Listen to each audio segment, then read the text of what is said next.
Okay, I mentioned the ugly truth behind Chris Christie's sweetheart deal with Exxon. This is totally bizarre. Exxon polluted New Jersey to the tune of $8.9 billion worth of damages. A court determined that Exxon was guilty of this and that the state could recover up to almost $9 billion from Exxon. So Chris Christie directs his administration to recover money from Exxon. How much? Well, not quite the $8.9 billion. Instead, he says, just take a quarter billion, $225 million. Less than one quarter of $1 billion, even though they owe us almost $9 billion. Now, why would Chris Christie do that? Could it be, as David Sirota writes over at Alternet, that Exxon Mobil has donated more than $1.9 million to the Republican Governors Association while Christie was running for governor in 2009?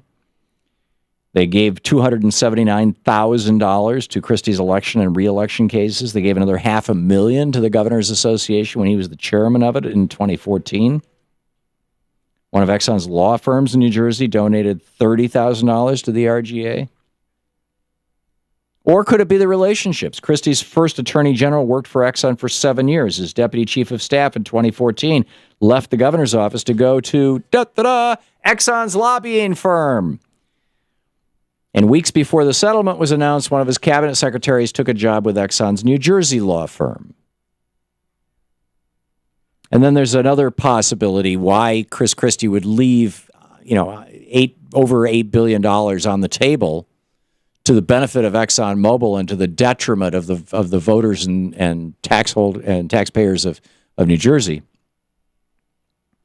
And that is that there is a temporary provision in New Jersey law that says that if they get money from environmental litigation, they can put it in the general fund and use it to fill up budget gaps.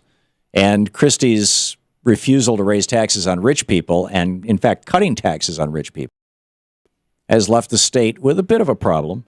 So in this case, they can take the money and they can put it right in the general fund and say, ha, no deficit. Isn't that wonderful?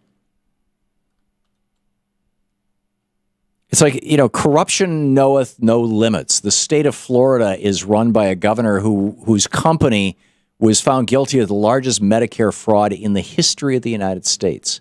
New Jersey is run by a governor who talks like a mob boss and behaves like one increasingly. Hey, nice little bridge you got there.